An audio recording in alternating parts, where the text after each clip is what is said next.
So hello guys, again welcome to my channel. For today's video, dito tayo sa Clovely. Dati to guys, wala tong bayad. Itong ano na to, yung village na to. Pero ngayon ito na siya, may bayad na siya. Yan na siya guys. Welcome to Clovely, one of the world's best known yet unspoiled villages. Dati guys, nung pumunta kami dito, wala tong bayad. Dito. Pero ano pa yun, 2010, ngayon may bayad na. Pero hindi pa may ano to ng National Trust or in English Heritage, so private owned to guys, so magbabayad kami.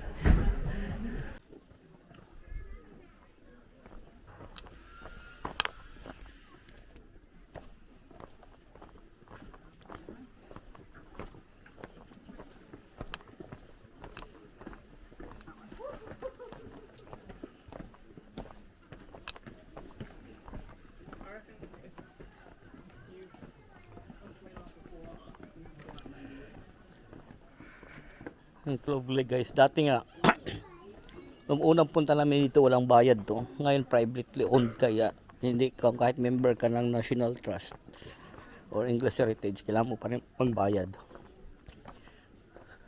Mas maganda pa nga noon kasi walang ganitong under renovation Ngayon pa ano na, may renovation na. Pero worth it to guys pagka ano to, kasi pag isa to sa pinaka magandang village dito sa sa Devon. Itong ano na to, Clovely.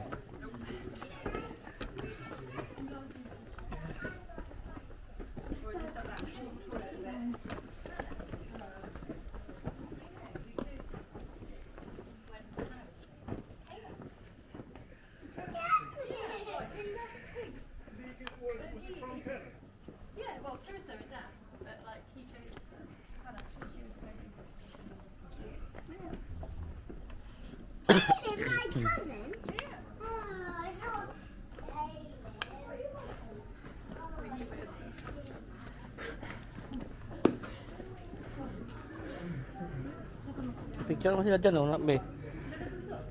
Punta kayong dalawa dyan nak. Pwede rin mo may pagpabalik ba?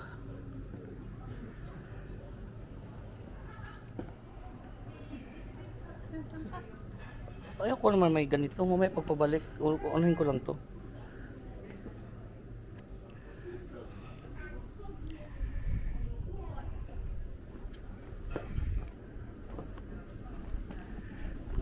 Grabe guys, dinadayo talaga to guys, kahit na privately owned ba, may bayad. Kasi maganda naman talaga dito.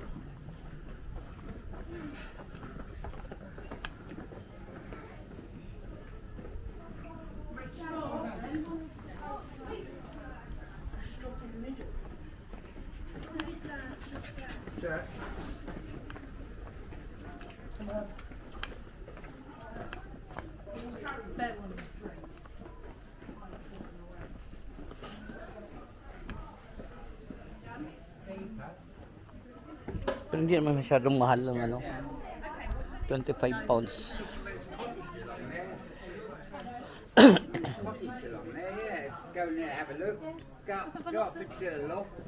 Maganda daw. Thank you. Buti tinuro na maganda daw. Nagpuntahan natin kung maganda nga. Kasi kasama sa bahay dyan nga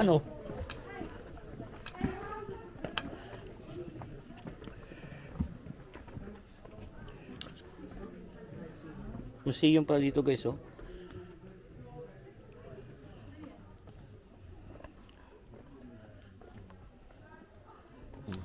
Okay lang din kasi dati hindi ito pinapasok.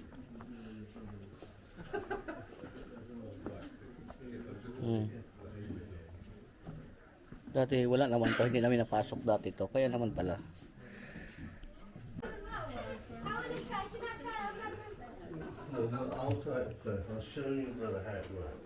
Natin. Dati naman okay na pala guys kasi dati hindi ito pinapasok.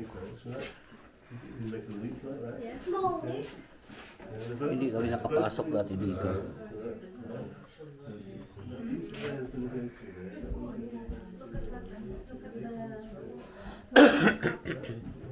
Okay lang naman pala kasi inopen to. Dati hindi ito, wala to.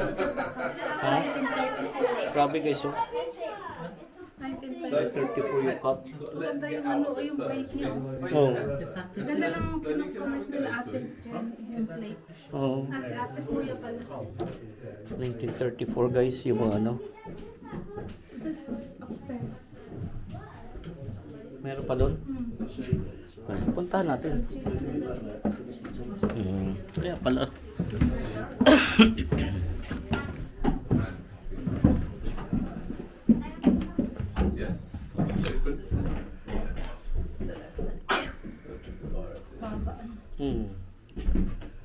Kaya pala nag-ano, kasi may mga ganito na. Dati pumunta lang tayo sa village na walang ganito. Renola sila guys.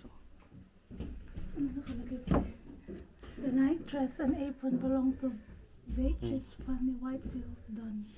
May fall 1876, 1953, and died Global. 1953 at Global. She was a great aunt to Sheila Cook.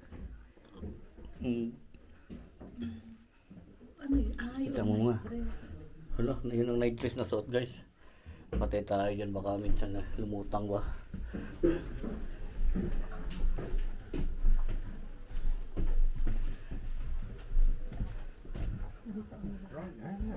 Hindi museum. Okay din. Hindi, meron pa doon sa likod eh. Doon. Oo, doon lang tayo dumaan.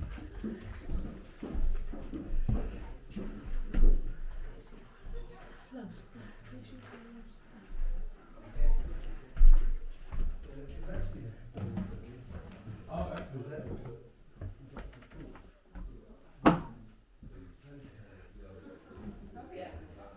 Diyan lang tayo dumaan, Ben. Para babalik lang tayo sa may dulo. Tayo dumaan, guys. Kaya naman pala, ano, kasi nung pumunta kami, wala naman to. Sarado naman to. Oo.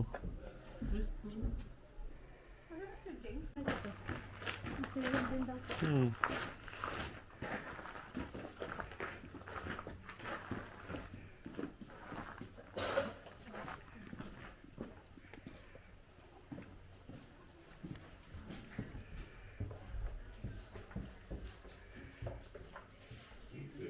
Uy, sabay may nag ano guys, ang tao, no?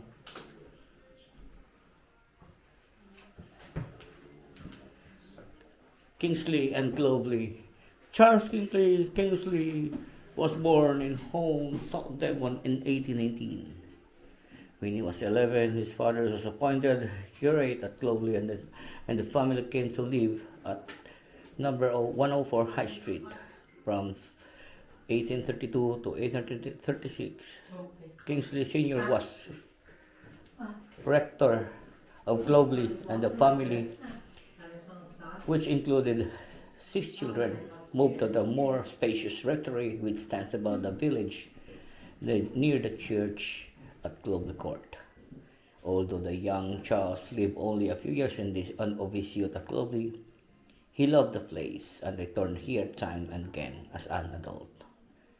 During one visit in April 1849, he wrote only a few lines for the post starts before breakfast. We got here all safe. I cannot believe in my eyes. The same place, the pavement, the same dear old smells, the dear old handsome loving face again.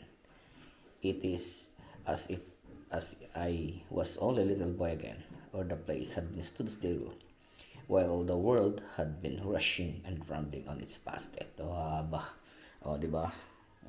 Ano? Tapos may nakaano sa ikan, no?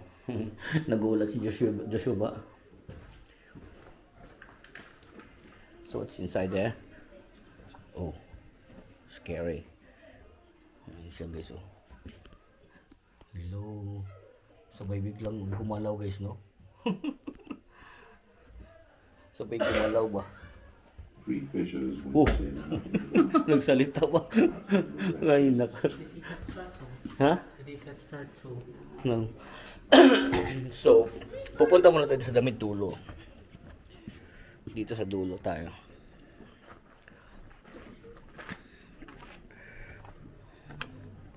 Puntahan muna natin dito pag guys sa may dulo. Oh, if you're back, perfect. Okay, the hex is there. Tingnan natin dito kung ano meron dito. Kasi kailangan i-explore natin itong ano to. Ayun, tagusan. Koy! Ay, dito ng chapel oh. Pasukin natin. Hindi nila alam. Tawagin ko sila guys para sabay-sabay kami. Be, tawagin mo si James, nandito yung chapel oh. Koy, halika na dito muna, pasukin mo natin dito. Sayang naman yung ano. Kaya pala nagpabayad na to kasi marami na siya dati guys. Hindi kami pwedeng pumasok sa private to dati sarado. So doon lang talagang sa baba. Kaya ngayon may bayad na siya dahil binuksan na nila itong mga chapel, museum. Look at that chapel guys. Diba? Oh, pag mag-donate ka pwede. O yun o. Yun ang chapel nila guys. Talagang kahit dito meron din silang kapilya kahit pa paano.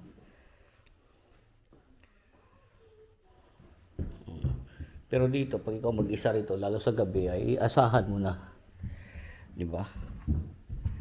Asahan mo na.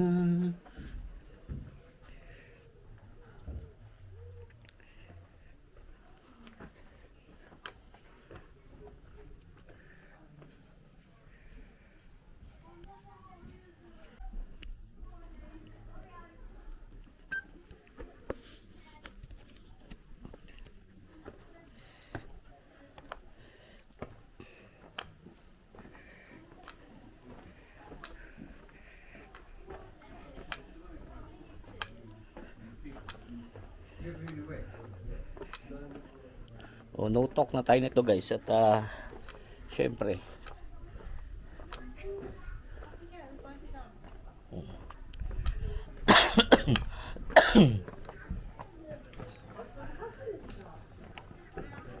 no talk na tayo guys. Buti umaraw para sulit ang ating pasyal.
Tide's coming in. It is lovely. That's why I came outside.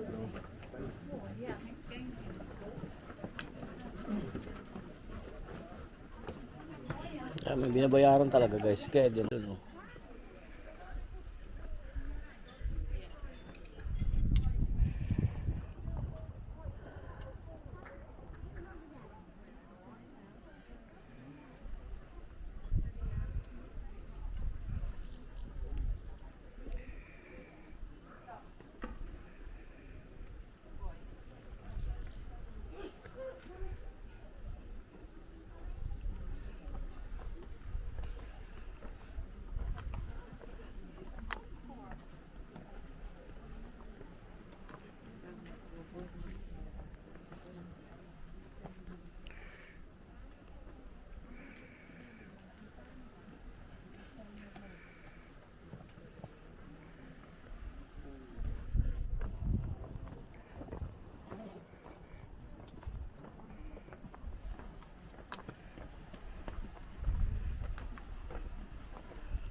The stems.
Be. Mga bata.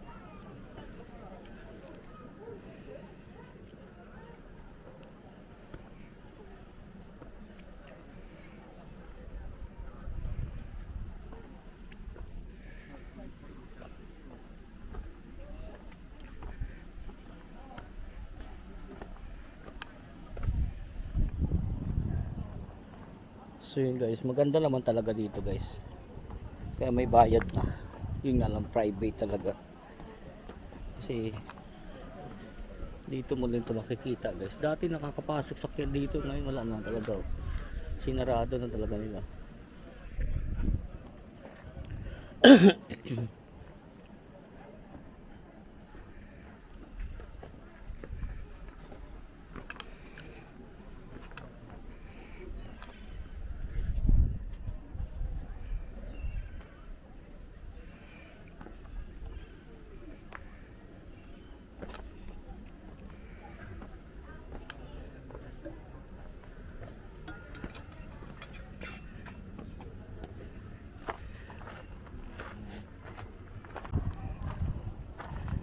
So hindi na kinain ng mga bata guys, doon na sila. Nakaupo na sila doon. Tayo na lang hanggang doon sa baba. Baba na natin to hanggang sa maubos ang ating memory.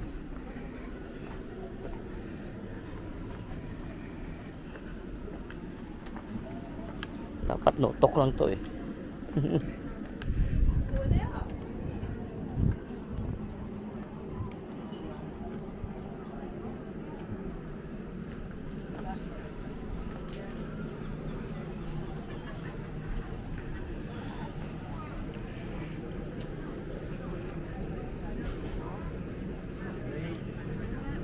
You read that, said you know what?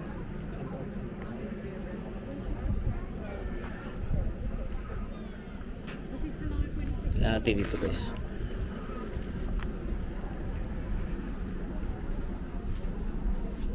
Meron pa pala dito. Oh.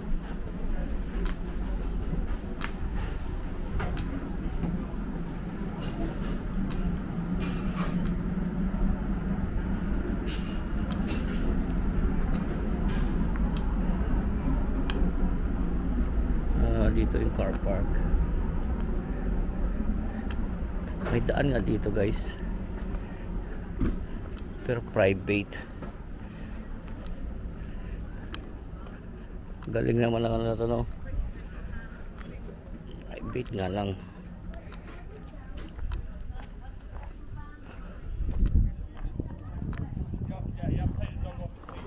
Rocky lang siya guys, Rocky.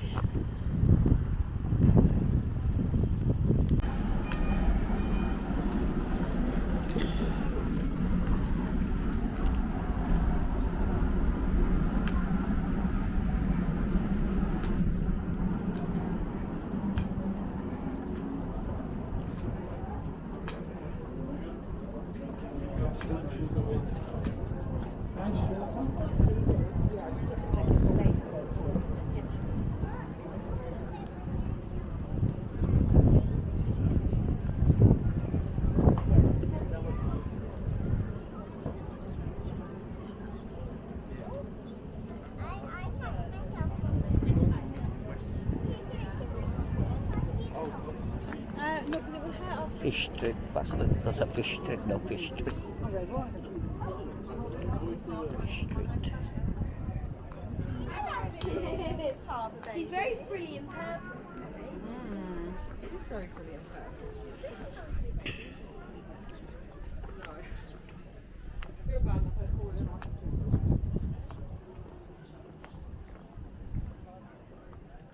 Yun, ang ganda pala dito eh. So yun guys, hanggang dito lang ating video. Kung gustuhan niyo ating video ay don't forget to like, comment, share and subscribe to our channel Makatang Bad Boy UK TV. At lagi kong sinasabi sa inyo, keep us all safe. God bless us all. Magandang buhay. And thank you for watching.